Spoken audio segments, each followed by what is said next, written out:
Can you keep your steroid gains? If you do one cycle and you gain some muscle mass, do you think you're going to keep your gains? Now, for people who are doing bodybuilding and who are continuing the sport, it's a different thing. For all of you guys who think that you do one cycle, you'll make a body and you'll maintain that body, I'm very, very, very sad. I'm very, very, very sorry to disappoint you. I'm very sorry to disappoint you. It's not going to happen. The minute you use the steroid, your hormones peak, your body sees something, some kind of hormonal changes, and it reacts to that. That's why you pack on so much muscle. The minute you leave a steroid, the hormones go back down. In fact, they just go lower than that because your body's trying to recover. And what happens is whatever you've gained, you're probably not going to keep if you don't run a steroid cycle after that. So if that is your concern and this is someone, you are someone who's going to run one steroid cycle and you think you're going to keep that body, maintain that body, it is not going to happen. I've never seen it happen, and if it happens, you're probably a genetic freak, or I don't know. It just won't happen according to me. But in case you are a bodybuilder who is using steroids to progressively grow and you're going to keep using steroid cycles, can you keep your gains? The answer is yes, you can keep a percentage of your gains, you're not going to keep all of it. So if you've run a cycle and you look a certain way, you go off and you go back to your next cycle, or you even cruise or you blast or anything you do, you are going to go down before you start your next cycle. Now certain compounds will make you go down less, certain compounds will make you go down more.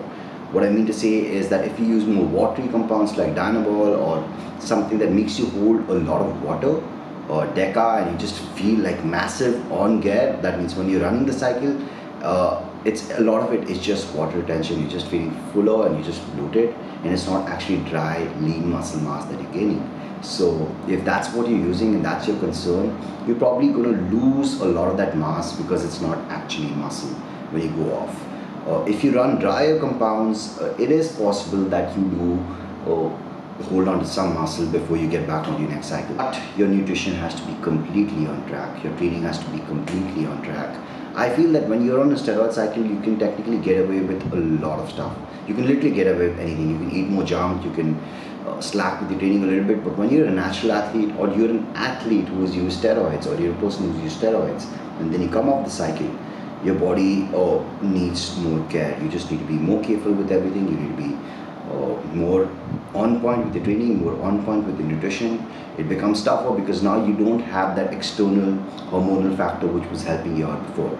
So keeping that in mind, when you're running steroids, it's comparatively easy to get away with stuff. When you go off steroids, you need to be really careful and you need to be more on point with your training. You need to make sure you do a proper PCT. Your PCT is on point. You don't do just some shitty PCT off the internet before you go on to your next cycle.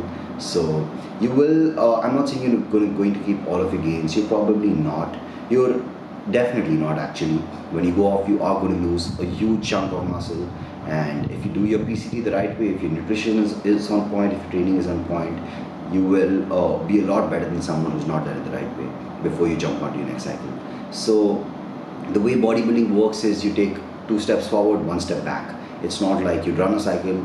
If it was like, if you kept all your gains, we would all be 150 kg freaks, you know, and we did bodybuilding professionally. If you're a professional bodybuilder and you kept all the mass you gained, you would never, you would just be 120 kgs, 130 kgs and look lean as fish, yeah. So it doesn't work like that. It is 2 steps forward, 1 step back, and that's how the process works for professional bodybuilding. That's how it is. It's a slow and tiresome process. So this is just a reality check for a lot of you guys who feel great on cycle. This is probably not how you're going to look throughout your life. You'll lose a lot of it and then you'll probably get back and maybe gain 10%, 20% over it.